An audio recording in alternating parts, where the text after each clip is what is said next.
We are very fortunate to have such talented graduates among us. I'm really admiring of people who have stuck with band. I have to admit to Christian and to Sean, I only lasted 4 years in band. 2 years in junior high and then 2 years in high school. And then we moved and somehow band dropped out of my life. Now it's interesting, I appreciate Christian's cornet and trumpet playing, but I can really appreciate Sean's flute playing because that's what I played. Once upon a time, I played the flute too. Turns out I still have my flute. And I only know this because I had to pack it 2 years ago in order to move it. I haven't seen it since. I'm not real sure where I put it once we moved here to Grand Prairie, which is pretty sad. The flute has about a 3-octave range. And if I were to pick up the flute today, I would be lucky to get 1 octave out of it, because it's been so long since I played the flute. Now, when I was in junior high school, we not only had to practice, but we had to learn some written things in band too, and not just music. For instance, we had to learn the definition of the word embouchure. Do you know what an embouchure is? Yeah. You know what an embouchure is? Good. Well, I guess you can go ahead and graduate then. Now, it was worse than that because when I went through, I had to learn how to spell embouchure. Yeah, okay, not getting such quite enthusiastic response. For those of you who are never in band and never had a band director yell at you about your embouchure, let me tell you, embouchure is the position of a mouth when it's playing a wind instrument. It's the position of the mouth when you're playing a wind instrument. If you play the cornet or the trumpet, basically it's the position of spitting.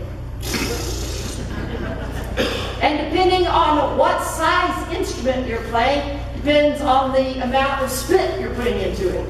Because if you're playing a cornet or a trumpet, it's a fairly small mouthpiece. And so your embouchure has to be fairly tight in order to get that in there and get the horn to make sound.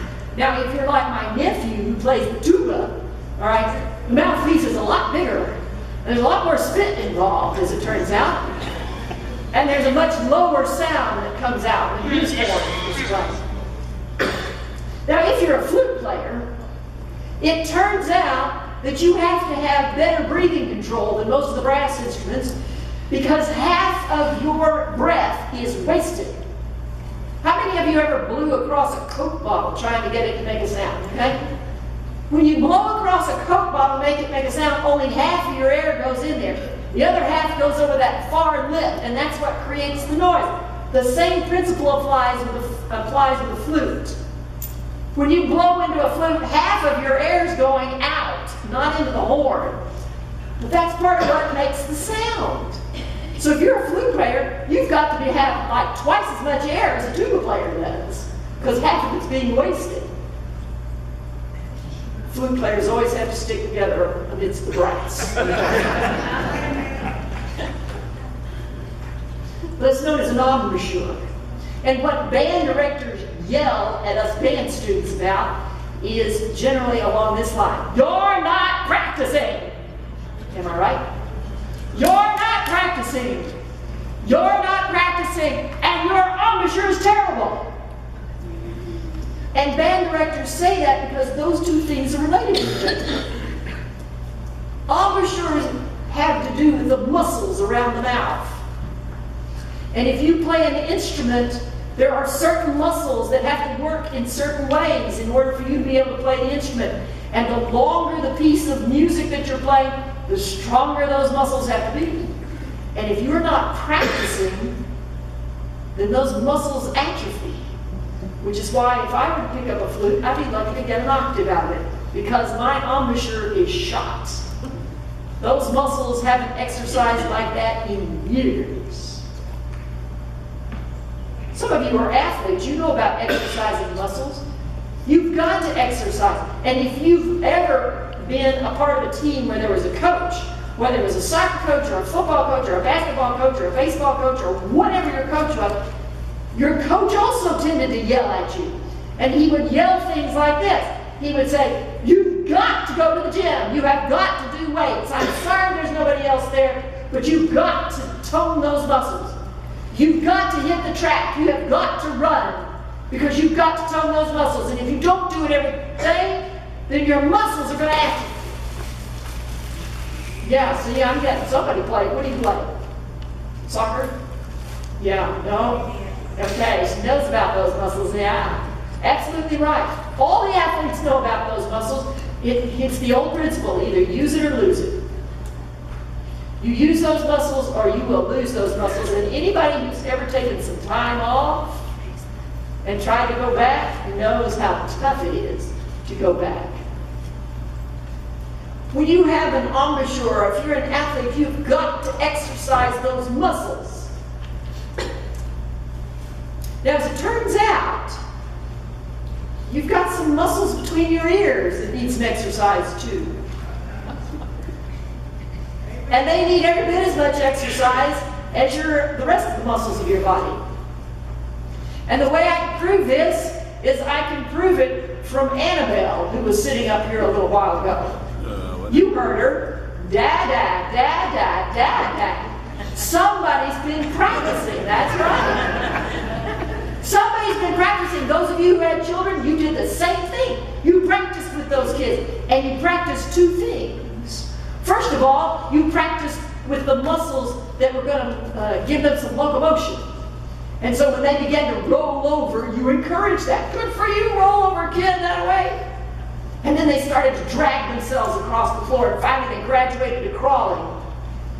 And once they finished crawling, then they would stand up, and man, they'd be unsteady on their feet. But you encouraged them, I'm right here, come on, you can do this, you can walk. And all of that activity developed muscles that were necessary for walking. Now, some of you, to your detriment, have taken walking for granted, haven't you? Yeah, you take walking for granted and you don't necessarily pay attention to where it is you're walking. I walk in a neighborhood that has the most dangerous sidewalks I've ever clapped eyes on. Oh my, I don't walk on the sidewalks. They're too dangerous. I walk in the street. The cars are less dangerous than my sidewalks.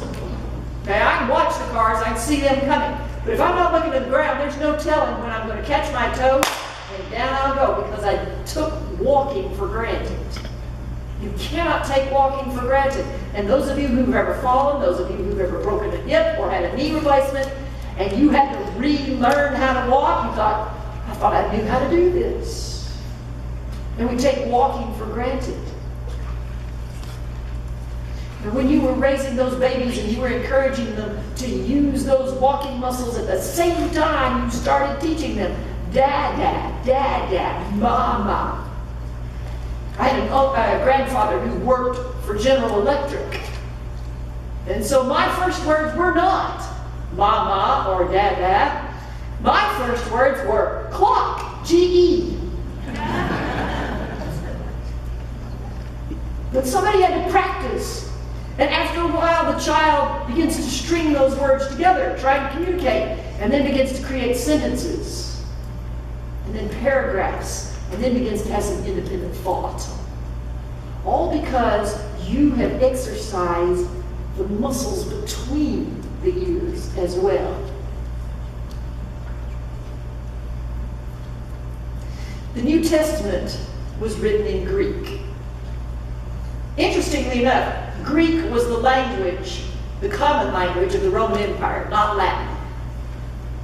And Greek, as a common language, meant that from Asia all the way to Scotland, most people in between there could speak some version of Greek. So when the New Testament writers began to write their letters and began to write their Gospels and began to write their testimony, what they were doing was trying to communicate with as many people as possible, and that meant writing in the language that as many people as possible knew. So they wrote in Greek. Now you have to be careful about that. When I was in seminary, I worked in the admissions office, and one day I got a call on the telephone. This woman asked, "Do you teach Greek at the seminary?" And I said, "Yes, ma'am, we do." She said, "Oh, good. My son is going to Greece in a couple of months, and I want to enroll him." And I thought about that a minute, and I said, "Ma'am, did you have to read Beowulf when you were in school?" She said, "Oh, yes, I did." I said, "Do you remember the original English? The old English you had to read?" She said, "Yes, it looked more like German." I said, "That's right." I said, "And that's only a few hundred years old." I said, "The reality is the Greek we teach here is 2,000 years old, and they don't speak that in Greece anymore." "Oh, well, thanks anyway." So that when we say that the New Testament is written in Greek, it's written in ancient Greek. And that makes it tough because somebody has to go in and figure out what it's saying. But there's one word that we got right. We are fairly sure we know what we're talking about. And that's this word. Those of you who have your study Bibles with you, okay, Kay, you can show that next slide. I hope. There we go. Can write this in. Right next to John 1, write in Logos, logos. Those of you who forgot your study Bible, jot it at the bottom of your bulletin, take it home with you and put it in your study Bible. Now, logos is one of those Greek words that the philosophers came up with. Christian and Sean, I hate to tell you this, but the odds are really good that when you go off to college, at some point you're going to have to read something by Plato, or you're going to have to read something by Aristotle. Just hang in with them, okay? These guys started sort of the ways we think. And the Greek philosophers like Socrates and Plato and Aristotle, they began to try and understand the world around them. And one of the ways they did this was they said, "Oh, look, there are certain mathematical things that always happen." And they were fascinated by this. And they said, maybe all of creation is about math and about order and about reason. And the word they came up with to express that is the word logos. Logos means the creative reasoning power. The creative reasoning power. Because what these philosophers began to think was, okay, if the world, if creation is orderly and reasonable, then maybe we can know it, and that must mean that there's somebody behind it.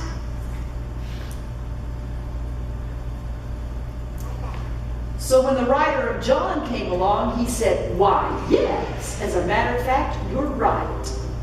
There is somebody behind it." So that if you were to read the opening chapter of John, what it really sounds like is this. In the beginning was the Logos, and the Logos was with God, and the Logos was God. And all things were created through the Logos, and without the Logos was not one thing made that was made. And the Logos became flesh and dwelt among us. The orderly, creative, reason power became a human being, says the Gospel of John, and his name is Jesus. Amen. Now that's interesting because there's an assumption behind here. There's an assumption that you're going to keep using your reason, even when you graduate from school. I will spare you my tirade about books versus electronic whatever. But books and reading are critical.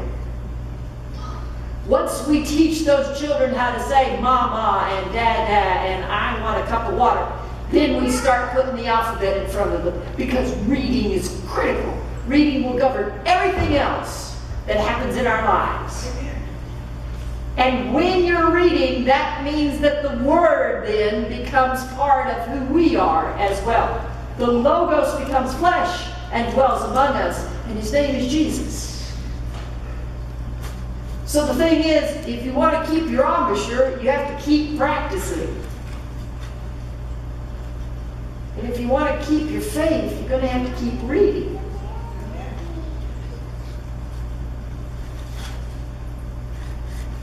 By the time the Harry Potter books came out, I was no longer teaching in the classroom. But somehow or another, and I can't quite remember how I got volunteered for it, I ended up as a camp counselor in a cabin full of 3rd through 5th graders. And I was lucky, because as it turned out, they were all reading whatever the latest Harry Potter book was, you know. I don't remember if it was 4 or 5. But anyway, it was one of the really fat ones. And the movie hadn't come out yet. And the Harry Potter books were very helpful to teachers if they could use, I know, there was a whole bit about, you know, it's demonic, blah, blah, blah. By the time she got to that 7th book, she was hurling scripture at us, so we knew she wasn't demonic. But at any rate, so the Harry Potter books were very helpful because children of a very young age all of a sudden could give a dissertation on what the differences between the book and the movie were. They knew exactly what those differences were. And so those were the kinds of discussions my 3rd through 5th graders in the cabin were having. Well, they shouldn't have left such and such out. Why was it so important? Well, it was important because you needed to know this and such. They were doing character and plot development without even knowing it. So then I said, well, okay, now you're reading the new one. What do you leave out for the next movie? And that generated a whole other discussion about editing and what's critical to a storyline. And those children were reading. And just in case you missed the point, J.K. Rowling threw in a resurrection scene in the last book.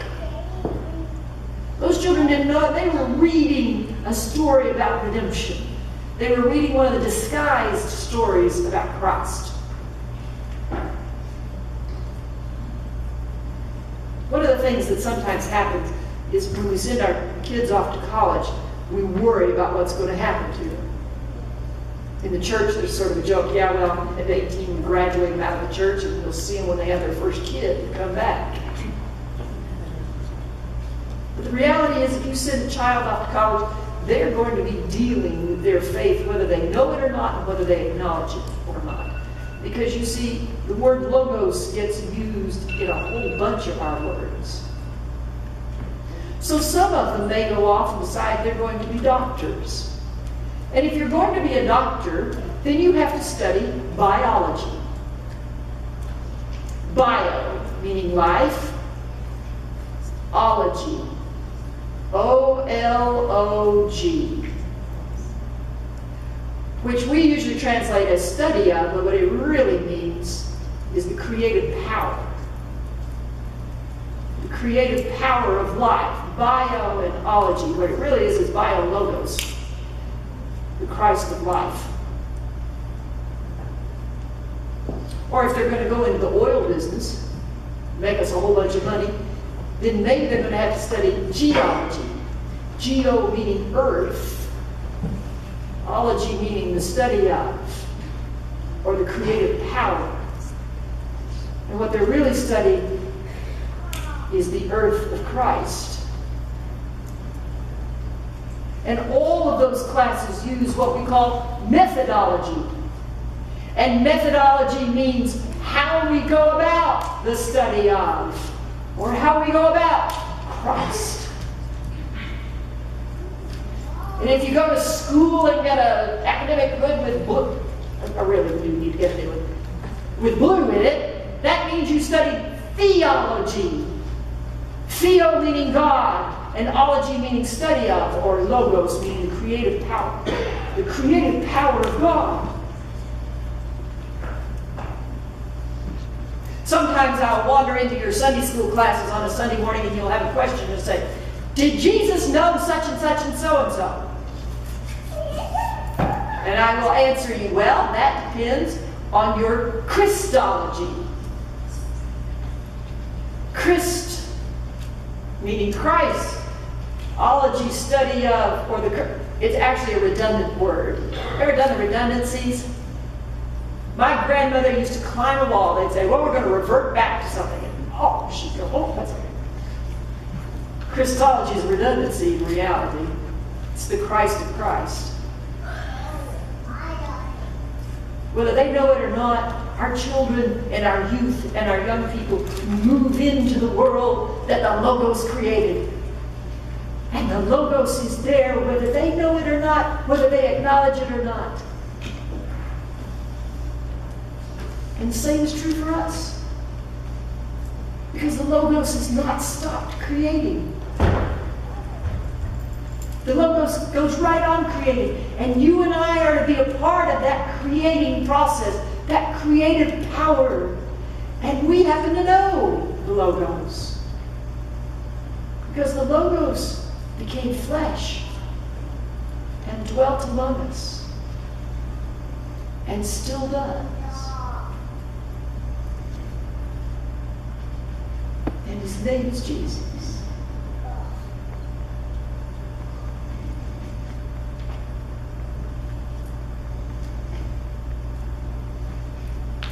In the name of the Father, and of the Logos, and of the Holy Spirit. Amen.